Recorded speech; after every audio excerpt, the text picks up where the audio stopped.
Bismillahirrahmanirrahim. Assalamualaikum warahmatullahi wabarakatuh. Alhamdulillahi rabbil alamin. Assalatu wassalamu ala asrafil anbiya wal mursalin Sayyidina Muhammadin wa ala alihi wa sahbihi ajma'in, amma ba'd. Apa kabar anak-anak semua? Insyaallah kalian Bapak doakan dalam keadaan yang sehat walafiat, dalam keadaan yang semangat untuk mengikuti pembelajaran pada hari ini.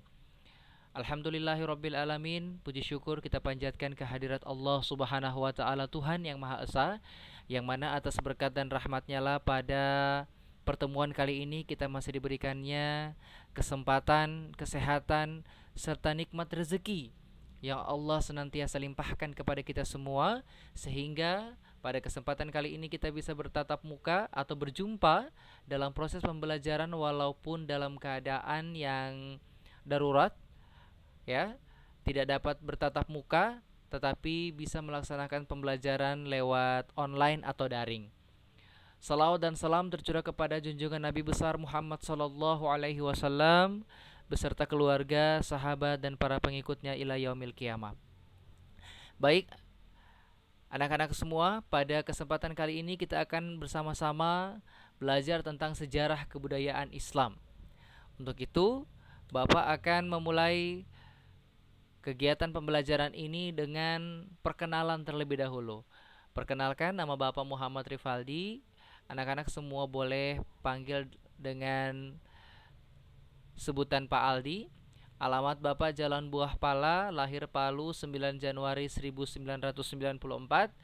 Nomor handphone Bapak silakan dilihat, boleh dicatat juga. Nomor WA juga silakan dilihat dan dicatat. Facebook silakan dilihat. IG Bapak juga Bapak cantumkan, dan terakhir adalah YouTube channel Bapak adalah Aldi Rifaldi. Kenapa Bapak sampaikan atau berikan alamat YouTube channel Bapak? Karena sebagian besar video pembelajaran kita akan masuk ke dalam YouTube channel Bapak. Jadi Bapak harapkan kalian masuk ke YouTube channel Bapak, silakan di-subscribe, terus di-like, jangan lupa nyalakan lonceng notifikasinya agar setiap Bapak mengupload video pembelajaran bisa muncul pemberitahuannya di handphone kalian. Sekian mungkin perkenalan kita. Selanjutnya kita akan masuk ke bab pertama, sejarah kebudayaan Islam. Yang akan kita pelajari adalah perkembangan Islam masa Rasulullah SAW periode Mekah. Ini adalah bab pertama atau materi pertama yang akan kita pelajari di kelas 10 Madrasah Aliyah Negeri 2 Kota Palu. Perkembangan Islam masa Rasulullah SAW periode Mekah. Sebelum kita masuk kepada materi, adab sebelum belajar seperti biasa, marilah kita membaca doa. Baiklah, kita berdoa bersama. A'udzubillahi minasyaitonirrajim. Bismillahirrahmanirrahim. Alhamdulillahirabbil alamin. Allahumma shalli ala sayyidina Muhammad wa ala ali sayyidina Muhammad. Raditu billahi rabba wa bil islami dina wa bi Muhammadin nabiyya wa rasula. Rabbi zidni ilman warzuqni fahman. Amin amin ya rabbal alamin. Semoga kegiatan pembelajaran kita pada kesempatan kali ini mendapatkan rahmat, ridha, berkah dari Allah Subhanahu wa taala. Baik anak-anak semua, ada hal yang penting yang akan Bapak sampaikan sebelum kita masuk ke dalam materi. Yang pertama adalah indikator pembelajaran. Kalian harus tahu apa sebenarnya indikator pembelajaran atau tolok ukur dalam pembelajaran kita pada materi yang pertama.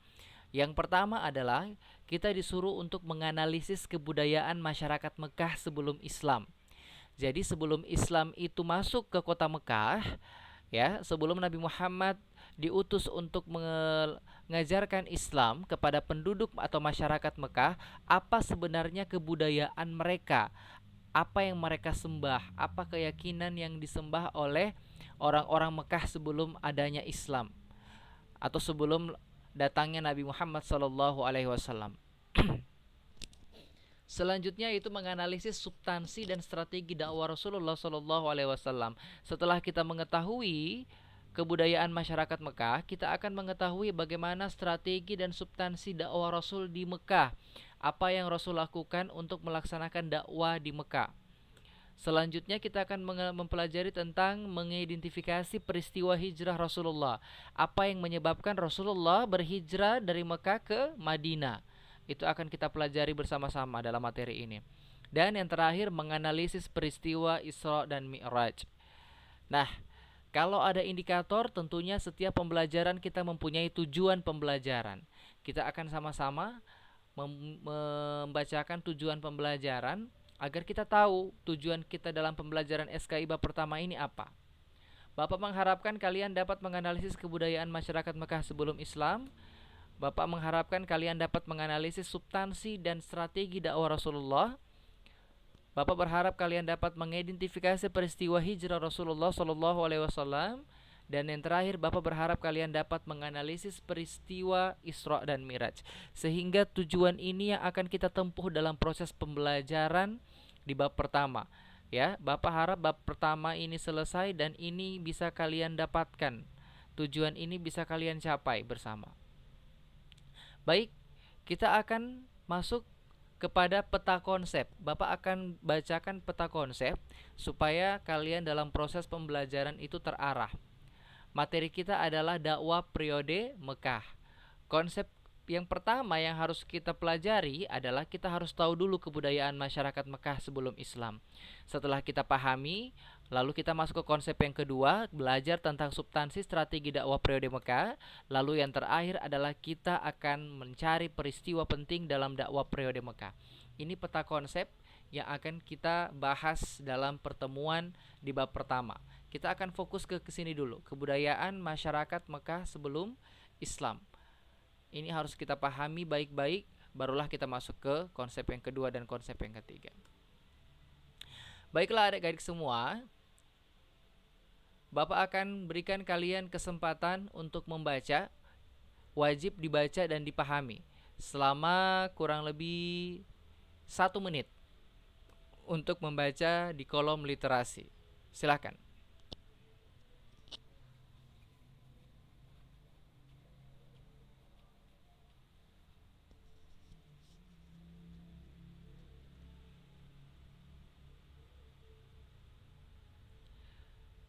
Baik, terima kasih.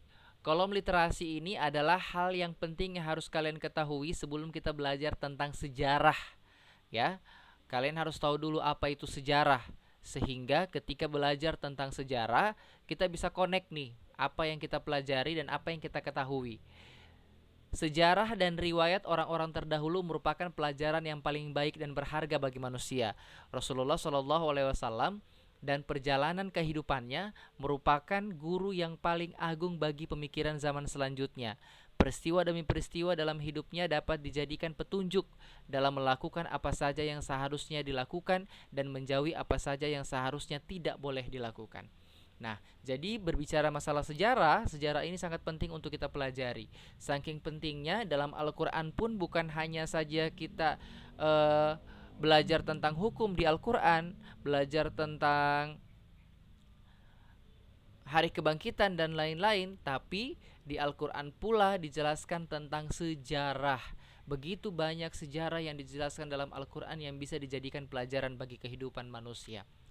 Baik, kita akan masuk pada poin A, kebudayaan masyarakat Mekah sebelum Islam. Nah, apa sih yang disembah oleh orang-orang Mekah sebelum Islam?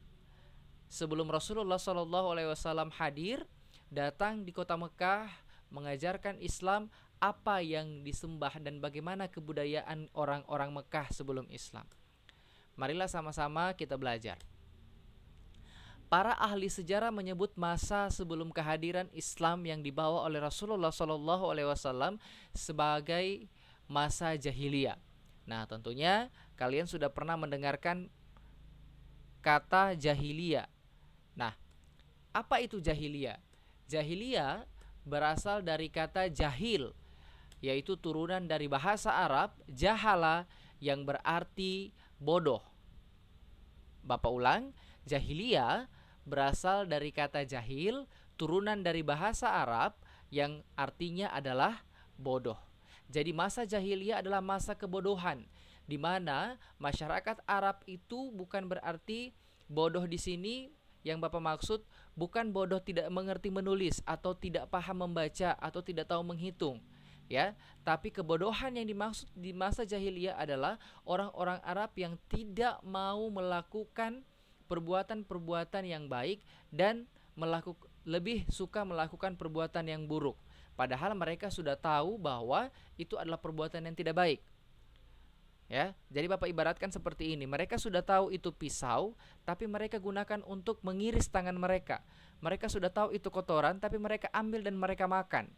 Jadi bodoh yang dimaksudkan di sini adalah mereka sudah tahu bahwa perbuatan mereka adalah perbuatan tercela, tapi tetap mereka lakukan dan dijadikan sebuah kebudayaan. Ya. Selanjutnya, jahiliyah ini dibagi menjadi dua. Ada jahiliyah periode pertama dan ada jahiliyah periode kedua. Nah, tentunya pasti ada yang bertanya-tanya, apa sih yang dimaksud dengan jahiliyah periode pertama dan kedua? Nah, baik, perhatikan kembali, Bapak akan coba jelaskan kepada kalian apa pengertian jahiliyah periode pertama dan jahiliyah periode kedua. Perhatikan baik-baik. Jahiliyah periode pertama meliputi masa yang sangat panjang, tetapi tidak banyak yang bisa diketahui hal ihwalnya dan sudah lenyap sebagai masyarakat pendukungnya. Jadi jahiliyah periode pertama ini periodenya sangat panjang, ya, sangat panjang dari masa Nabi Adam sampai seterusnya, dan ini tidak diketahui awal mula ihwalnya dari kapan sampai kapan, ya, sehingga banyak sejarawan yang tidak membahas tentang jahiliyah periode pertama karena saking panjangnya dan tidak banyak yang ketahui tentang ihwalnya dan sudah lenyap sekarang karena masyarakat pendukungnya juga sudah lenyap. Jahiliyah periode kedua adalah jahiliyah periode kedua berlangsung kira-kira sekitar 150 tahun sebelum Masehi atau 150 tahun sebelum datangnya Nabi Muhammad mengajarkan Islam. Jahiliyah periode kedua inilah yang kita kenal hingga sekarang. Nah, inilah jahiliyah periode kedua yang kita kenal di masa masyarakat Mekah. Jahiliyah periode kedua. Baik, kita lanjutkan. Nah, berbicara tentang kebudayaan masyarakat Mekah, kita harus ketahui dulu tentang di manakah Mekah itu. Tempat Mekah itu di mana? Kita jangan belajar tapi kita tidak tahu tempatnya di mana. Kita akan belajar tentang di manakah letak kota Mekah. Yang kita tahu pastinya di Arab. Tapi ini kalian harus pahami batas-batas kota Mekah. Bangsa Arab sebelum Islam sudah mengenal dasar-dasar beberapa cabang ilmu pengetahuan. Bukan hanya dalam hal seni, mereka telah mencapai tingkat kemajuan pesat. Ya, jadi pertama Bapak ingin jelaskan bahwa bangsa Arab sebelum datangnya Rasulullah mengajarkan Islam di kota Mekah, bangsa Arab ini sudah mengenal beberapa cabang ilmu pengetahuan. Salah satunya adalah tentang sastra atau bidang seni sastra. Mereka sangat dikenal sebagai orang-orang yang pandai bersyair, pandai menyusun syair, sehingga dalam bidang sastra mereka sangat diunggulkan. Selanjutnya, di manakah letak kota Mekah? Kalian harus perhatikan baik-baik. Kota Mekah itu berbatasan di sebelah utara, berbatasan dengan Syam, Palestina, dan Al-Jazirah. Itu perhatikan baik-baik. Di sebelah utara, kota Mekah berbatasan dengan Syam, Palestina, dan Al-Jazirah. Selanjutnya di sebelah selatan, berbatasan dengan Teluk Aden dan Samudra Hindia. Ya, Teluk Aden dan Samudra Hindia, ini dia. Teluk Aden dan Laut Hindia. Teluk Aden dan Laut Hindia. Di sebelah timur berbatasan dengan Teluk Oman dan Teluk Persia. Teluk Oman dan Persia. Ya. Di sini. Boleh lihat kursornya? Ya. Selanjutnya di sebelah barat berbatasan dengan Selat Bab al-Mandib dan Laut Merah dan terusan Zeus. Ya. Ini dia, Laut Merah. Ya, jadi ini Mekah, batas utara, batas selatan, batas timur, batas barat harus kalian ketahui, kalau bisa kalian hafalkan, sehingga nanti kalau masuk di ujian kalian bisa tahu bahwa Mekah Ketika ditanya berbatasan dengan sebelah timur, dia berbatasan dengan Teluk Oman dan Persia dan lain-lain. Oke? Sampai sini Bapak harap kalian pahami bahwa kota Mekah dengan batasan-batasan kota-kota yang ada di sekeliling kota Mekah. Selanjutnya, kalau tadi kita sudah mengetahui posisi kota Mekah di negara Arab sendiri, kita harus tahu bagaimana keadaan kota di Mekah. Keadaan Arab, khususnya daerah Mekah, terdiri atas gurun pasir yang panas dan gersang. Hal ini mempengaruhi sikap dan perilaku masyarakat Mekah sehingga tercermin dalam kehidupan sosial budaya mereka. Nah, kondisi Mekah atau kondisi Arab yang kita tahu bahwa Arab itu dipenuhi dengan gurun pasir yang sangat panas. Ya, hal ini mempengaruhi kehidupan sosial dan kebudayaan mereka, masyarakat Mekah. Apa yang dimaksud mempengaruhi kehidupan sosial mereka? Nah, orang-orang Mekah dikenal sebagai bangsa pengembara yang nomaden. Mereka sering berpindah-pindah dengan mengandalkan kendaraan yang berupa unta dan kuda.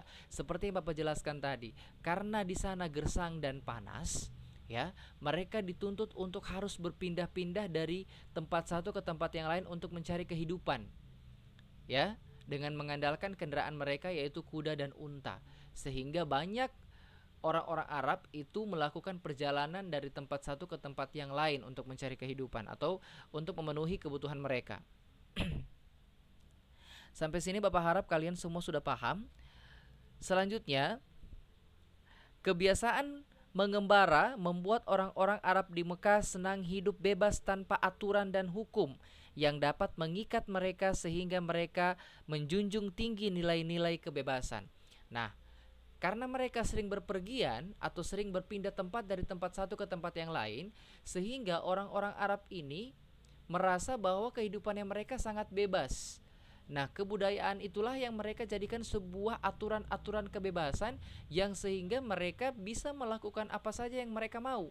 Karena mereka menganggap bahwa mereka itu adalah manusia-manusia yang bebas, karena bisa berpindah tempat satu ke tempat yang lain. Mereka senang hidup mengelompok yang tergabung dalam kabilah atau suku yang sangat banyak jumlahnya. Nah, saking seringnya mereka melakukan sebuah perjalanan, mereka sering melakukan perjalanan itu tidak sendiri, tapi melakukan perjalanan dengan kelompok, ya, atau kabilah, atau berjalan sesuai suku mereka masing-masing.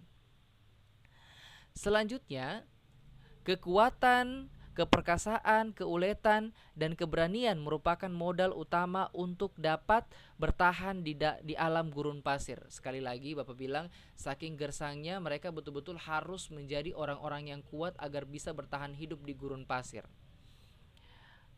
Tetapi ada beberapa hal yang menjadi sorotan atau perilaku yang tidak baik yang dilakukan oleh bangsa Arab pada waktu itu, yaitu mereka tidak menyukai anak-anak wanita.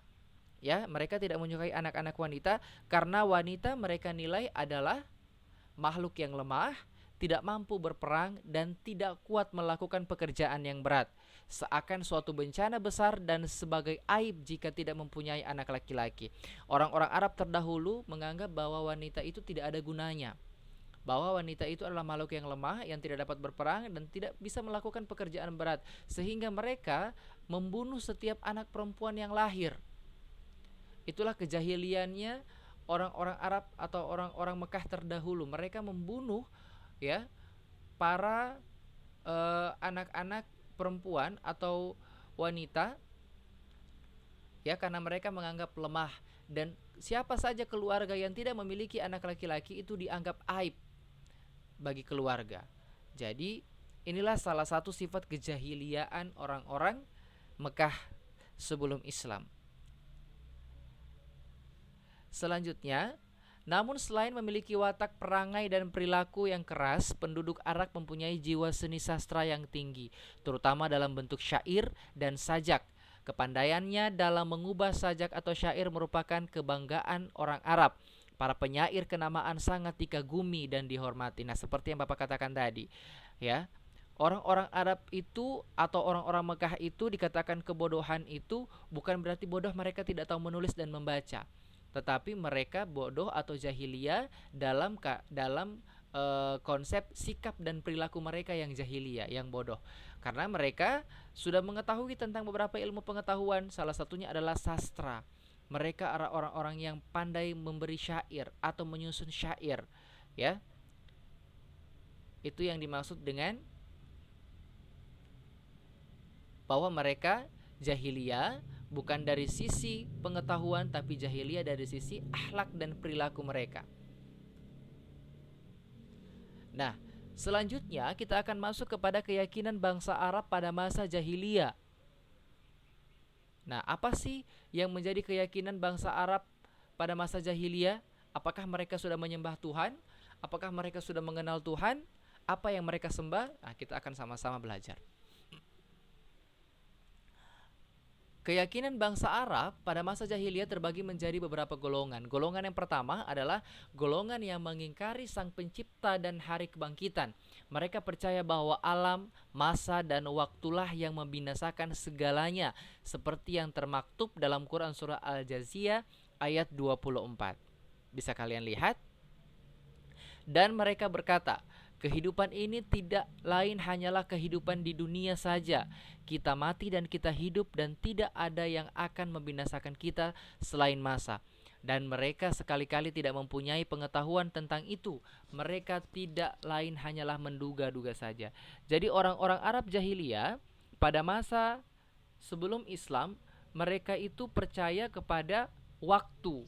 Hanya waktulah yang dapat menciptakan dan membangkitkan, ya. Dengan waktu inilah semua bisa terjadi. Jadi mereka tidak percaya Tuhan, mereka hanya percaya pada waktu, sebagaimana yang dijelaskan dalam Al-Quran. Nah, selanjutnya kita masuk kepada golongan yang kedua, golongan yang mengakui adanya Tuhan, tetapi walaupun mengakui adanya Tuhan, namun mengingkari adanya hari kebangkitan, seperti yang termaktub dalam Quran surah Al-Qaf ayat 15. Maka apakah kami letih dengan penciptaan yang pertama? Sebenarnya mereka dalam keadaan ragu-ragu tentang penciptaan yang baru. Golongan yang kedua ini mengaku bahwa mereka percaya adanya Tuhan, tetapi walaupun mereka percaya adanya Tuhan, mereka tidak percaya dengan adanya hari kebangkitan. Ya, mereka tidak percaya dengan adanya hari kebangkitan atau alam akhirat. Mereka hanya percaya adanya alam dunia saja. Sedangkan dalam Islam, salah satu yang harus kita imani adalah apa? Hari kebangkitan. Betul sekali. Percaya pada hari akhir. Nah, sedangkan mereka tidak percaya sama hari akhir, sebagaimana yang dijelaskan dalam Quran surah Al-Qaf ayat 15. Selanjutnya kita masuk ke golongan yang ketiga, golongan yang menyembah berhala. Biasanya masing-masing kabilah atau kelompok atau suku memiliki berhala sendiri-sendiri. Kabilah seperti kabilah Kalab di Daumatul Jandal, misalnya, mereka mempunyai berhala yang bernama Wat. Kabilah Husdail mempunyai berhala yang bernama Suwa. Kabilah Madhaj dan kabilah-kabilah di Yaman semuanya menyembah Yahuds dan Ya'uq. Itu nama berhala mereka. Kabilah Thaqif dan di Taif menyembah Latta. Kabilah Quraisy di Kinanah menyembah Uzza. Kabilah Aus dan Kharaj menyembah Manat. Dan sebagai pemimpin dari semua berhala adalah Hubal, yang ditempatkan atau diletakkan di samping atau di sisi Ka'bah. Jadi golongan yang ketiga adalah orang-orang yang menyembah berhala. Berhala apa? Adalah patung-patung yang mereka buat dan mereka menganggap patung itu adalah Tuhan. Jadi masing-masing kelompok orang-orang Arab terdahulu di Mekah, mereka mempunyai Tuhan masing-masing. Tiap-tiap tempat, tiap-tiap suku itu ada Tuhan masing-masing. Di antaranya ada Tuhan yang bernama Lata, Uzza, Manat, ya. Ada juga yang bernama Hubal. Nah, Hubal ini yang dianggap sebagai pemimpin dari semua berhala yang ada di kota Mekah. Kenapa? Dia diletakkan di sisi Ka'bah. Nah, ini dia Hubal. Jadi nanti kalau ditanya siapa-siapa saja nama-nama berhala yang disembah oleh orang-orang Arab, nah bisa kalian lihat ada Wat, ya, ada Suwa, tapi yang paling terkenal adalah Lata, Uzza, Manat, Hubal. Itu yang paling familiar di kalangan sejarawan umat Islam. Nah, golongan yang terakhir atau golongan yang keempat adalah golongan yang cenderung mengikuti ajaran Yahudi, Nasrani, dan Sabi'ah. Ada pula yang menyembah malaikat atau jin. Nah, golongan yang keempat ini adalah golongan orang-orang yang mengikuti atau menganut ajaran agama Yahudi, agama Nasrani, dan ajaran Sya'biyah. Atau ada pula yang menyembah malaikat dan jin. Jadi sekali lagi Bapak ulang, ada 4 golongan. Golongan yang pertama adalah orang-orang yang percaya bahwa yang mematikan dan yang membangkitkan adalah hanya masa atau waktu, itu masalah waktu saja. Yang kedua, golongan orang-orang yang percaya pada Tuhan tapi tidak percaya pada hari kebangkitan. Yang ketiga adalah orang-orang yang menyembah berhala. Dan yang keempat adalah orang-orang yang menganut agama Yahudi, Nasrani, menyembah malaikat atau jin. Nah, tentunya kita bertanya-tanya kan, sampai sini adik-adik sudah paham? Ya, Bapak harap semuanya adik-adik bisa memahami penjelasan Bapak yang cukup singkat ini. Sekarang kita akan fokus kepada golongan yang keempat. Perhatikan baik-baik. Golongan yang keempat adalah golongan yang cenderung mengikuti ajaran Yahudi, Nasrani. Nah, Yahudi, Nasrani. Berarti sebelum datang agama Islam, ada dong agama Yahudi dan Nasrani. Itu kan pertanyaan yang biasa muncul dengan kita. Sekarang kita akan coba menjelaskan